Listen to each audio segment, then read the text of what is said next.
Bonjour à vous qui me regardez et bienvenue dans cette vidéo, dans cette formation, parce qu'aujourd'hui nous allons faire une formation et nous allons parler de Google Drive. Donc je vais vous montrer un peu ce que c'est le Drive. Sûrement que vous en avez entendu parler, mais qu'est-ce que c'est concrètement? Comment est-ce que vous pouvez utiliser ce merveilleux outil-là qui va vous servir à la fois de stockage en ligne et puis à la fois d'outils interactifs pour que vous puissiez interagir ensemble sur plusieurs fichiers en même temps. Il faut noter que tout cela, c'est quand même gratuit, du moins pour le packaging de base, c'est-à-dire lorsque vous souscrivez directement au Drive ou lorsque vous créez un compte Gmail, ce qu'on verra un peu plus tard. Sachez que d'office, c'est quand même gratuit, mais la version payante n'intervient que lorsque vous voulez un peu plus. Mais pour le moment, ce dont vous aurez besoin, ou si vous arrivez à très bien gérer vos fichiers, vos ressources, je peux vous rassurer que vous n'aurez pas vraiment besoin d'une version payante. Alors, si vous pensez que vous n'avez plus d'espace sur votre Gmail, je vous renvoie à cette vidéo que j'ai déjà eu à faire qui vous aide à libérer de l'espace sur votre Gmail, l'espace sur le Gmail qui est rattaché au stockage sur le Drive. Donc, toutes ces applications sont des applications liées et donc l'espace que vous avez sur Gmail est puisé directement sur l'espace de stockage sur votre Drive et donc il y a une corrélation. Alors, si vous voulez libérer vraiment de l'espace sur votre Gmail parce que vous avez vraiment des adresses, des courriels qui viennent, des mails qui viennent que vous ne lisez pas, ou vous avez des pièces jointes que vous n'utilisez plus, ben, je vous renvoie vers cette vidéo. Vous pouvez cliquer là, soit là, ça dépend de votre position. Bref, je vous envoie cette vidéo, je vous renvoie à cette vidéo. Regardez-la et puis essayez de libérer de l'espace. Alors, on va y aller. On va parler du Drive aujourd'hui. Alors, je vous explique rapidement le concept. Vous voyez, Google, c'est la maison mère, c'est la machine, ok? Donc, qui fait partie des GAFA. Donc, vous avez Google qui a plusieurs autres services, qui a plusieurs autres applications. Donc, lorsque vous êtes dans Gmail, qui est une application de Google, vous avez accès également à d'autres applications. Et ça, on le verra bien sûr là tout de suite. Comment est-ce qu'on peut avoir accès aux autres applications de Gmail ou de Google si on veut? Aux autres applications de Google, pardon, parce que Gmail est une application de Google, ok? Et donc Drive également est une application de Google. Toutes ces applications ont différentes fonctions et on va explorer aujourd'hui principalement les fonctions du Drive. Qu'est-ce que c'est?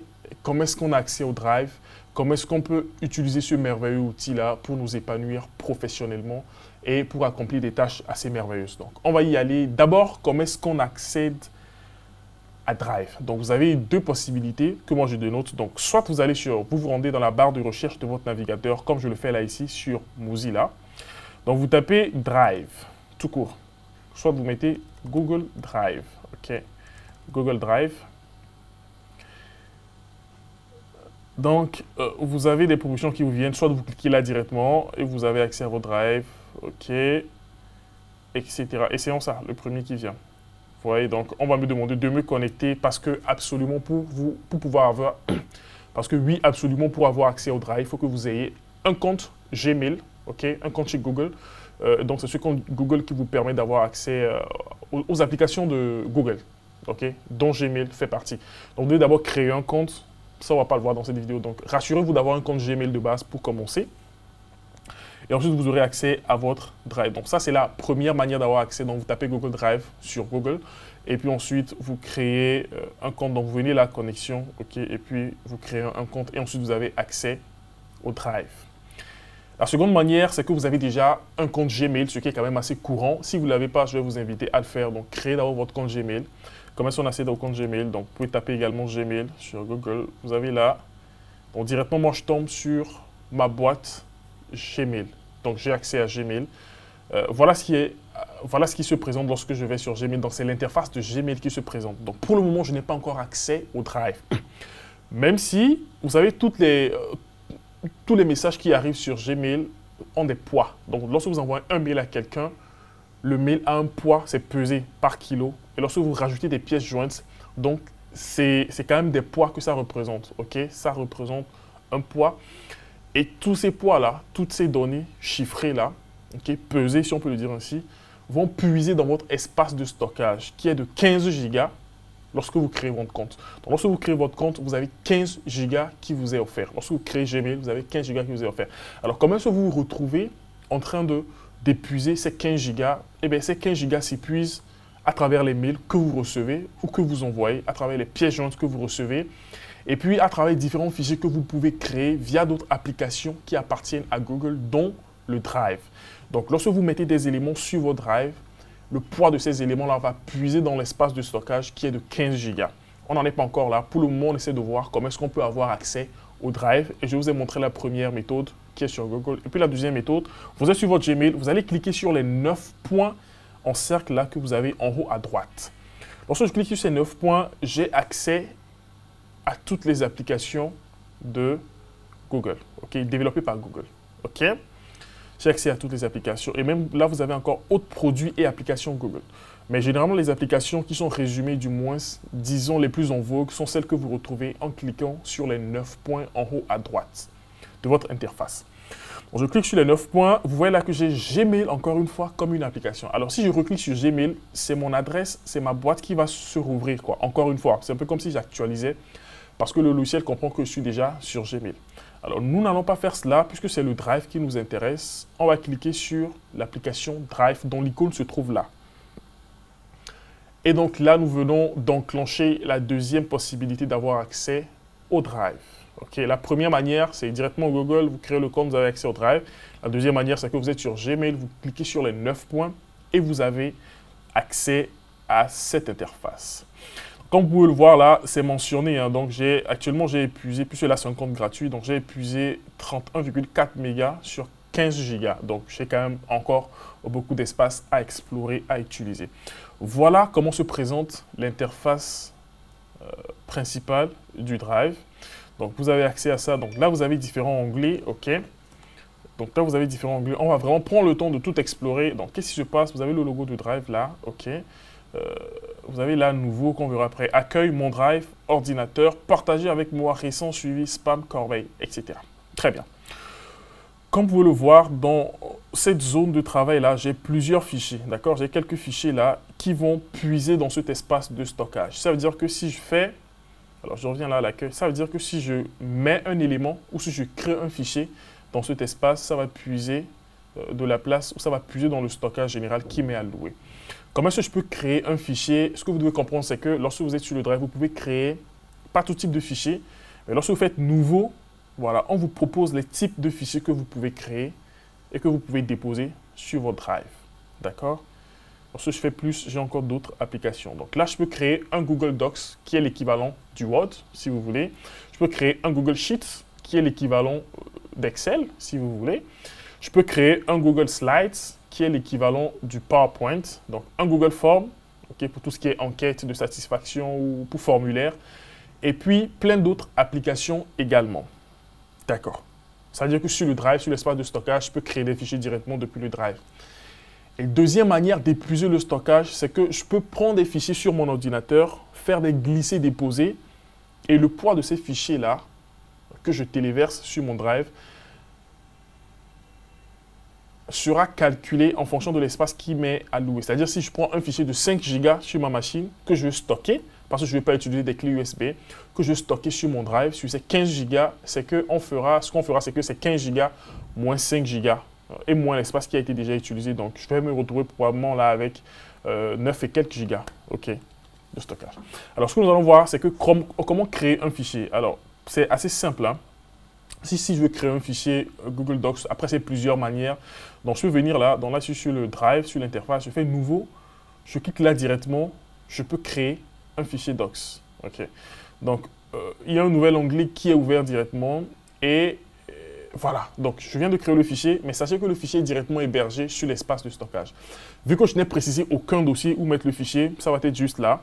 Et je vais retrouver le fichier, mais pour mieux retrouver le fichier, il faut quand même que je le nomme. Donc je peux mettre là. Cours sur... bon, je mets juste Google Drive, OK, par exemple. Très bien. Automatiquement, c'est là. Alors, on suppose que je n'ai pas mis de titre et que je laisse là. Donc, par défaut, c'est ce qui est écrit. Mais que je vienne là, que je commence par écrire. Donc, je mets Google Drive. OK, je vais peut-être centrer ça. Et on suppose qu'en bas, là, je mets peut-être... bonjour. Bon, là, je mets mon texte, quoi. Bonjour. Ceci est un test. Donc, on suppose qu'en bas, là, j'ai plusieurs tests. Bon, au lieu de mettre plusieurs, voilà, je vais peut-être faire ça comme ceci. Donc, ce qui se passe avec le logiciel, c'est que là, je n'ai pas titré, je n'ai pas mis de titre à mon document. Mais lorsque j'irai directement, vu que ceci, c'est le premier élément qui apparaît sur le fichier Google Docs que j'ai créé, lorsque je vais directement là et que je fais un clic, je pense, si ma mémoire est bonne, que ça prend. Alors, je fais un clic, ça prendra automatiquement ce nom-là parce que c'est le premier élément que j'ai mis. Et juste après ça, j'ai fait un alinéa. Donc, je suis revenu à la ligne. Donc, automatiquement, le logiciel interprète ça comme le titre du document. Et vous voyez ce qui s'est passé. Donc, j'ai juste fait un clic. Hein, et donc, c'est Google Drive qui est apparu systématiquement. Mais après, si je veux donner un autre titre, je peux le faire. On refait le texte. Regardez. Donc là, si je m'amuse, par exemple, à rajouter Google Drive, ou je mets, par exemple, formation Google Drive. Très bien. Formation Google Drive, je reviens à la ligne. Donc, automatiquement, si je clique là, mon document aura pour titre formation Google Drive. Regardez. Vous voyez un peu? Parfait. Bref. Donc là, nous avons créé un fichier rapidement. Nous avons créé un fichier Google Docs. Et le nom, c'est formation Google Drive. Alors, si je reviens là, dans cet onglet, OK. Alors, a priori, je ne vois pas, mais si j'actualise, disons que j'actualise là, vous voyez, je vais voir mon fichier qui apparaît directement là. Mais il n'est dans aucun dossier. Je ne l'ai pas organisé. Il n'est dans aucun dossier. Donc là, c'est l'accueil. Lorsque vous arrivez à l'accueil, vous avez plusieurs informations. C'est un peu comme l'accueil d'un hôtel. Vous avez plusieurs informations sur comment faire les réservations de chambres. Donc, vous avez plusieurs informations qui viennent à l'accueil. C'est de l'accueil que vous pouvez partir pour aller n'importe où. Donc, lorsque vous êtes à l'accueil d'un hôtel, vous partez de l'accueil pour aller dans une chambre, partez de l'accueil pour aller dans la salle de conférence, de l'accueil pour aller aux toilettes. Donc là, c'est ça. Vous avez là la fenêtre, le bouton accueil qui vous donne accès à cette fenêtre-là. Et vous avez, c'est un fourre-tout. Donc, vous avez tout qui est mis. Donc, vous avez à la fois des fichiers docs. Bref, vous avez vraiment tout. C'est classé dans aucun dossier. OK? Et donc, suivant cette règle-là, on retrouve notre fichier qui n'est classé dans aucun dossier et qui est là également à l'accueil. OK? Ça, c'est la première manière de créer un fichier. Et lorsque vous créez le fichier de cette manière, c'est directement mis sur accueil. Si vous êtes, bien sûr, positionné sur la fenêtre accueil. On descend un peu, on a Mon Drive. OK. Mon Drive, voilà un peu comment vous avez Mon Drive. Donc, c'est beaucoup plus structuré. Le Drive, c'est là où vous pouvez créer Mon Drive, pas le Drive, parce que tout ça, c'est le Drive. Donc, vous avez l'onglet Accueil, ensuite, vous avez Mon Drive. Dans Mon Drive, vous pouvez créer des dossiers, vous pouvez organiser vraiment votre vie. Donc, vous pouvez créer des dossiers comme vous l'entendez. Donc là, je peux créer, par exemple, un dossier uniquement pour des fichiers Google Docs. Donc ça, c'est ce qu'on va imaginer. Donc, je fais Fichier, OK. Et puis là, je retrouve mon fichier qui était sur l'accueil là, automatiquement. Hein, OK. Je retrouve ça automatiquement là. Comme je vous l'ai dit, l'accueil, c'est un fourre-tout, donc vous avez vraiment tout, des fichiers récemment ouverts aux fichiers anciennement ouverts, si on peut le dire ainsi. Ensuite, dans le Drive, vous avez vraiment tous les éléments. Donc, ce qu'il faut savoir, c'est que le Drive, comme je l'ai dit, c'est un fourre-tout. Mais ce fourre-tout-là vient de quelque part. C'est-à-dire que c'est logé quelque part. Et c'est logé où? C'est logé dans mon Drive. Maintenant, dans votre Drive, vous avez tout ce qui est fichier, qui n'est logé dans aucun dossier. Et puis, vous avez des dossiers qui ont été créés et dans lesquels vous avez rangé certains éléments. Maintenant, si moi, j'aimerais ranger cet élément-là dans un dossier, ce que je vais faire, c'est que je fais clic droit là. OK? J'ai encore deux possibilités. Hein. Et c'est ce qui va m'amener à vous montrer la deuxième manière de créer un fichier Google Docs ou tout autre fichier hein, lorsque vous êtes sur votre Drive. Donc, la première manière, vous faites Nouveau, Dossier, OK? Importer, tout ça, c'est pour importer, c'est pour envoyer des fichiers. Donc, vous allez prendre ça sur votre machine. Importer un dossier, c'est que vous allez prendre un dossier sur votre machine ou soit vous créer d'autres fichiers. Ça, c'est la première manière qu'on a vue. La deuxième manière, c'est que vous êtes là, vous faites clic droit. Je peux encore créer un fichier là. Amusons-nous à le faire. Je crée un autre fichier. Et puis, je mets ici, voici le deuxième fichier que je peux centrer ou pas. Mais si je veux m'amuser, je remets ceci. Si je veux m'amuser, par exemple, à nommer automatiquement mon fichier. Je fais juste un clic et le titre sera « Voici le deuxième fichier » parce que c'est le premier élément qui apparaît sur mon document, sur mon fichier Docs. Voilà un peu, voici le deuxième fichier, donc le premier élément. J'ai renommé mon fichier, je reviens là, je vais le retrouver. Ça peut prendre un peu de temps automatiquement, voilà, sans même actualiser, la prise en compte a été faite. Et donc, je me retrouve avec deux fichiers qui sont là séparément. Lorsque vous créez juste 1, 2, 3, 4, 5 fichiers, il n'y a pas de souci. Mais lorsque vous vous retrouvez avec 10, 15 fichiers, pêle-mêle, il va falloir à un moment donné les organiser, créer ce qu'on peut appeler une arborescence et classer dans chaque dossier les éléments qui correspondent à ce dossier-là. Donc, comment est-ce qu'on crée un dossier? C'est assez simple. On peut faire un nouveau dossier. Je peux nommer le dossier. Je mets fichier Google Docs. Alors là, l'exemple est pris sur Google Docs, mais sachez que c'est pareil pour les autres, que ce soit sur Sheets, que ce soit pour créer un fichier Sheets ou un fichier Slide, tout autre fichier, c'est pareil. Donc là, je mets un fichier Google Docs, donc j'aurais pu mettre Google Sheets ou bien Google Slides. Donc je fais créer et automatiquement, j'ai mon fichier qui apparaît là. Okay? Et donc c'est non pas à mon fichier, donc automatiquement j'ai mon dossier qui apparaît là. Et donc tous les dossiers qui sont dans cette partie dossier, là vous avez dossier, fichier, donc sont classés par ordre alphabétique. Donc fichier vient là. Et lorsque j'entre, vous voyez que c'est vide, parce qu'effectivement je viens de créer le dossier. Donc je fais un back, je reviens. Ce que je peux faire un glisser et déposer. Donc ça, j'aimerais mettre dans ce dossier-là tout ce qui est Google Docs.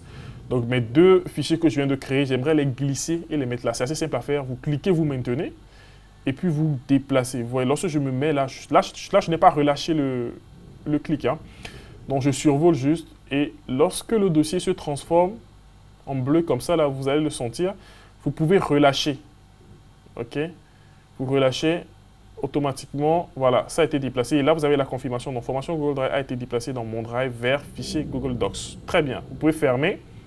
Mais si vous faites annuler, c'est que ça revient, ça va ressortir. Donc, la boîte de dialogue qui vient de disparaître là apparaît quelques secondes, histoire de vous permettre d'annuler l'action si vous voulez. Mais si vous ne l'avez jamais annulé, c'est toujours possible de ressortir le fichier que vous avez mis dans le dossier. Donc, j'aimerais glisser mon deuxième fichier dans le même dossier. Je fais la même chose. Donc, je clique, je maintiens. Et là, je reviens, je relâche, tac. Et là, vous avez la boîte de dialogue qui vient et je peux annuler si je veux, annuler l'action. Mais si jamais je ne fais pas attendre et que cette boîte de dialogue noire là disparaît, comme ça en est le cas tout de suite, je peux revenir là. Donc, dans ce genre, vous verrez maintenant que j'ai les deux fichiers qui apparaissent. Et si je veux par exemple les ressortir, donc je peux le faire fichier par fichier, mais je peux sélectionner les deux fichiers. Et ensuite, ce que je fais, c'est que je maintiens encore une fois, voilà, mais là, je mets ça sur mon Drive.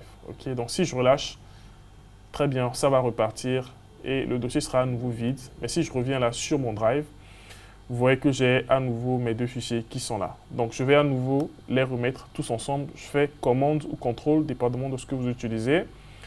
Je sélectionne les deux fichiers, je fais un glisser-déposer là. Et puis, paf, donc j'ai mes deux fichiers qui sont à l'intérieur du dossier que je viens de créer. Très bien. Maintenant, si nous revenons sur l'accueil, on va sûrement se rendre compte que, sûrement si on actualise là, voilà, on va se rendre compte que j'ai également mon deuxième fichier qui apparaît. Donc, je peux avoir accès à ce fichier directement là, sans passer par le dossier ici. Donc, comme je l'ai dit, l'accueil, c'est vraiment le fourre-tout. Hein. Vous avez vraiment tout. Et là, c'est parce que c'est trié par fichier, mais je peux très bien cliquer sur dossier, de sorte à ce qu'on me classe que les dossiers. Donc, vous voyez un peu, j'ai que les dossiers qui existent. Donc, j'ai que les dossiers qui existent sur mon Drive, qui sont classés là. Mais si je fais là, c'est que j'ai que les fichiers qui apparaissent. Maintenant, dans le Drive, j'ai à la fois les deux. Dans mon Drive, pardon, donc j'ai à la fois les deux. Donc, j'ai les dossiers là et puis j'ai les fichiers tout en bas.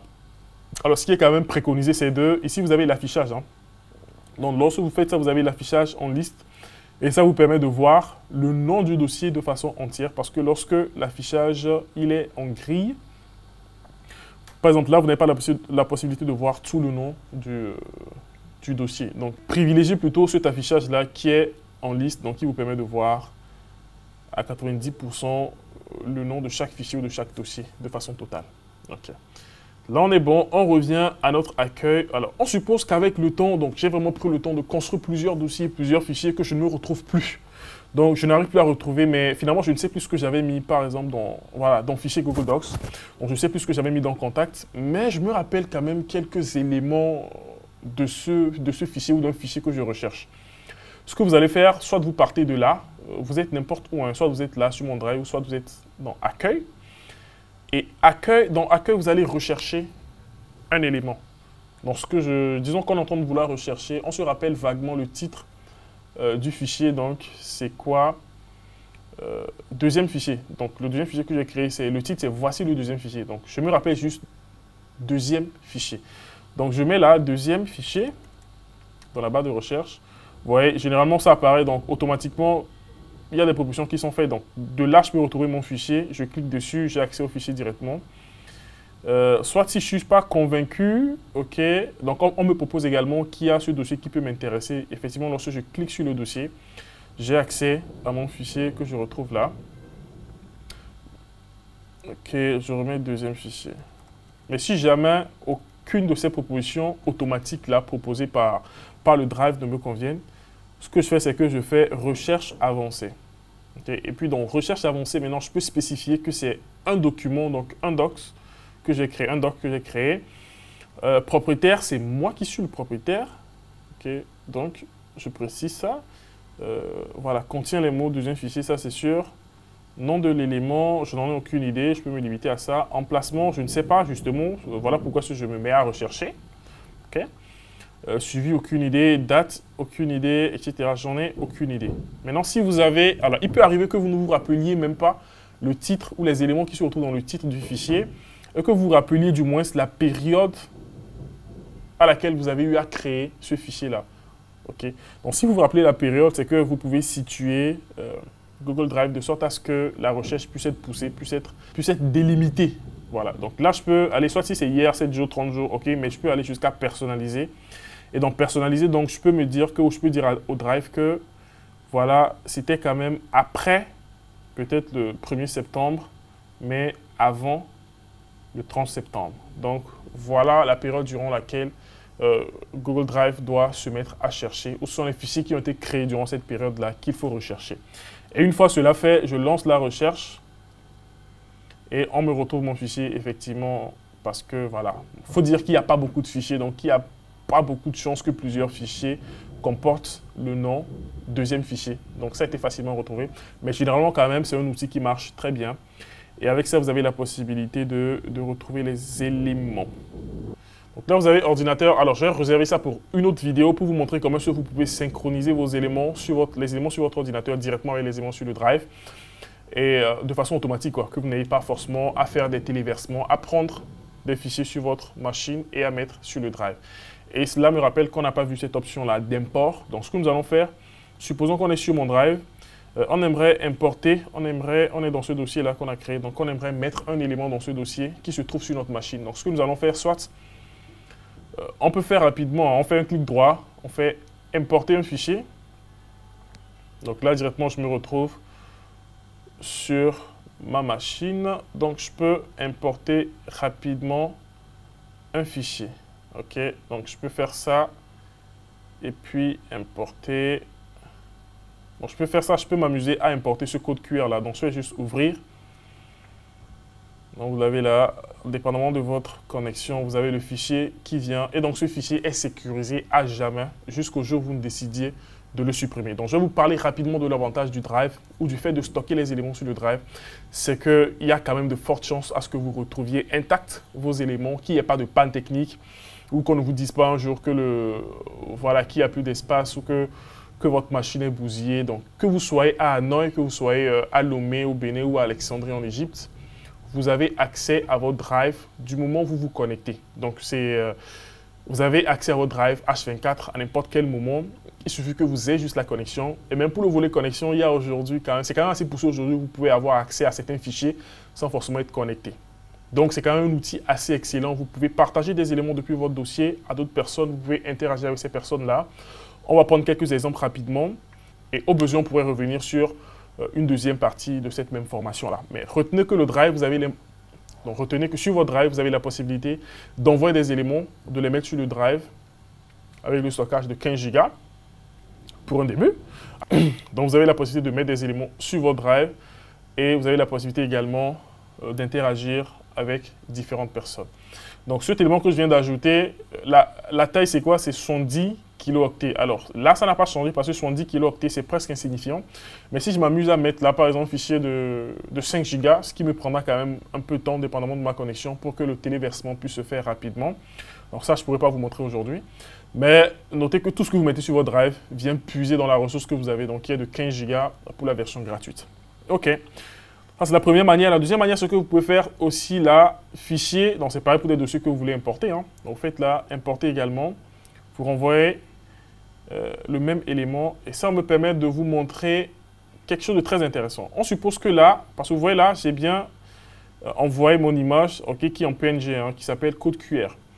Alors, on suppose maintenant que j'ai travaillé sur l'image et que je veux remettre une nouvelle version. Ce qui se passe, c'est que lorsque je fais importer et que j'aimerais remettre la même version de l'image, code QR, ouvrir. Alors, puisque c'est le même fichier et le fichier porte le même nom qu'un fichier qui a déjà été téléversé. Donc, ce qu'on me demande, c'est de faire ceci. Est-ce que j'aimerais remplacer le fichier existant ou est-ce que j'aimerais conserver les deux versions? Donc, si je remplace le fichier existant, le lien de ce fichier-là va rester le même. On va le voir un peu plus bas. Le lien de ce fichier va rester le même, mais si je conserve les deux fichiers, ok, c'est que le nouveau fichier sera à part et qu'on aura également un ancien fichier. Moi, ce que je vous conseille de faire, c'est de remplacer le fichier existant. Veillez toujours à remplacer le fichier existant. Je vais vous expliquer un peu plus tard pourquoi. Lorsque nous allons parler des paramètres de partage. Et on y va tout de suite. Parlons des paramètres de partage. Alors là, j'ai créé des fichiers. J'ai créé ce fichier par exemple. Lorsque je fais clic droit sur le fichier, j'ai ce qu'on appelle des options de partage. Okay? Ouvrir avec des éléments. Donc télécharger, je peux retélécharger ce fichier-là sur ma machine. Je peux renommer, je peux créer une copie. Lorsque je crée une copie, automatiquement, la copie se crée dans le dossier où se trouve le fichier source. Et automatiquement, vous avez le mot copie qui précède, le mot copie 2, qui précède le nom original de votre fichier. Donc là, j'ai la copie donc, que je vais supprimer. OK. Ensuite, je fais clic droit. Donc, vous avez ça. Partager, organiser. Dans organiser, je peux déplacer le fichier. Donc, je peux le déplacer. Je peux le mettre partout ailleurs. Donc, je peux le mettre dans un autre dossier. Et puis, je fais déplacer, mais ce n'est pas ce que je veux faire. C'est assez facile à faire. Hein. Je fais clic droit. Je peux l'envoyer à la corbeille. Lorsque vous supprimez un fichier, lorsque j'envoie ce fichier, par exemple, à la corbeille, certes, il est parti de là, mais l'espace ou le poids qu'il occupait n'a pas été... Alors, je fais annuler rapidement pour le ramener. Je vais prendre l'exemple de ceci. Okay? Si j'aimerais mettre, par exemple, cette image à la corbeille, 70 kilooctets, vous avez vu. Hein. Je mets ça à la corbeille. Il est vrai que là, je ne retrouve plus l'image. Et donc, on peut croire que 70 kilooctets ont été libérés de ma mémoire. Or, ce qui se passe, c'est que cette image se retrouve dans la corbeille. Et lorsque je viens dans ma corbeille, là, par exemple, vous allez voir que j'ai mon image et donc j'ai toujours 70 kilooctets. Alors, pour supprimer ça définitivement, je dois faire un clic droit, supprimer définitivement. Comme ça, je n'ai plus vraiment 70 kilos dans mon espace de stockage. Parce que si je laisse ça ici, vous pouvez croire que vous avez supprimé des éléments, mais l'espace de stockage ne va pas se réduire. Donc, l'action irréversible, c'est de faire supprimer définitivement et ensuite, vous n'avez plus jamais accès à ce fichier et vous avez vraiment de l'espace qui est définitivement libéré. Mais là, ce que nous allons faire, nous allons restaurer. Et quand je restaure, ça repart automatiquement dans le dossier où ça a été supprimé. Dans le dossier, c'est fichier Google Docs que je retrouve là. Et on revient à notre partie sur les options de partage. Alors, ce qui nous intéresse là, comment est-ce que je peux partager ce fichier que j'ai créé, qui est sur mon drive, comment est-ce que je peux le partager à quelqu'un qui est n'importe où, indépendamment de sa localisation. Il suffit que j'ai l'adresse de la personne. Donc, je viens là, je fais partager. Maintenant, dans partager, vous avez des niveaux de partage. D'abord, je commence par mettre l'adresse de la personne. Donc, je vais mettre itiel.foncien@gmail.com. Très bien. Je retrouve ça. Je clique une fois. OK. Ensuite, il y a les options de partage. Est-ce que je partage ça à Itiel en tant qu'éditeur, en tant que commentateur ou en tant que lecteur? Si je partage en tant qu'éditeur, c'est-à-dire que Itiel, en ayant la notification comme quoi le fichier a été partagé, il va pouvoir éditer le fichier, c'est-à-dire qu'il pourra supprimer les éléments, remettre tout ce qu'il veut. Et lorsque moi je viendrai sur le fichier, je verrai ce que Itiel a fait du fichier. S'il a tout supprimé, s'il a tout remplacé, je verrai vraiment la nouvelle version, qu'est-ce que Itiel aura fait. Mais si j'aimerais par exemple que Itiel me fasse des commentaires uniquement, qui n'ait pas accès en édition sur le fichier, donc je mets juste commentateur, et lorsqu'il vient sur le fichier, il est commentateur. Si je veux juste qu'il constate, c'est-à-dire qu'il vienne juste lire le fichier, sans même pouvoir me faire des commentaires, je mets juste lecteur, et automatiquement, il a accès au fichier, mais en tant que lecteur. Donc là, je peux lui laisser un petit message. Le fichier. Très bien. Donc moi, je fais ça, je fais envoyer. Là, c'est bien en lecteur, hein, vous voyez. OK, je fais envoyer. Alors là, c'est parti. Accès mise à jour. Vous voyez là, automatiquement, ça a changé. Donc, il n'y avait pas cette icône-là, mais maintenant, vous avez cette icône, ce qui veut dire que le fichier est partagé, que plusieurs personnes ont accès au fichier. D'accord? OK. Voilà, c'est ce que vous voyez. Et si je reviens dans les options de partage, partager encore une fois, je peux voir que moi, je suis propriétaire et que Itiel est lecteur. Alors, je pense qu'on aura une vidéo entière dédiée aux options de partage. Je ferai cette vidéo-là en complément de cette vidéo que je suis en train de faire actuellement parce que ça prendra énormément de temps. Il y a beaucoup à dire sur les options de partage et comment est-ce qu'il faut vraiment faire attention à chaque fois que vous faites des partages pour ne pas donner de l'accès à tout le monde. Ok, ça, c'est quand même assez intéressant à voir, à suivre. Donc, restez connectés et abonnez-vous à cette chaîne si vous ne l'avez pas encore fait. Comme ça, dès que la vidéo sort, vous aurez quand même la notification également. À cette heure surtout, où la notion de protection de données personnelles est assez importante. D'accord. Donc là, je reviens sur les options de partage. Je vois là, limiter ou bien tous les utilisateurs qui ont le lien. Donc là, c'est vraiment limité. Et limité, cela suppose que ont accès à ce fichier uniquement les personnes avec lesquelles ou avec qui j'ai partagé le fichier, donc les personnes dont j'ai entré l'adresse dans cette barre-là. Donc, il n'y a que ces personnes qui ont accès à ce fichier. Et de quelle manière est-ce que ces personnes ont accès à ce fichier? Ça, c'est à partir d'ici que je le décide. Donc, je peux ramener bien Etiel en commentateur, en éditeur, ou lui transférer la propriété de ce fichier. Ce qui veut dire que moi, je ne serai plus propriétaire, mais c'est Etiel qui sera propriétaire et c'est lui qui pourra décider de qui a accès à ce fichier ou pas. On est bon? Donc, ça, c'est vraiment des détails sur lesquels on reviendra. Mais pour l'heure, on peut se limiter à ça. Et lorsque je me connecte à l'adresse de Etiel, donc qui va recevoir une notification, justement, RPA Africa vous a partagé ce fichier. Donc, quand j'entre là, quand j'ouvre la notification, donc je peux faire ouvrir soit là, ou soit je clique directement là également, ça peut marcher. Donc, je viens sur le fichier, ok, que je vois là. Ok. Alors, très bien. Là, je ne suis pas entré. Ah ouais, là, c'est parce que je suis sur le même navigateur. Donc, je clique là, automatiquement, et ça vient. Alors là, je vais modifier parce que je suis encore connecté comme RPA. Donc, mais là, si je m'amuse à me connecter comme Etiel, voilà, voilà un peu. Donc, lorsque Etiel ouvre, voilà, et lorsque Etiel ouvre, voilà ce sur quoi je tombe. Donc, je ne peux pas modifier ce fichier. Je ne peux rien effacer parce que je suis...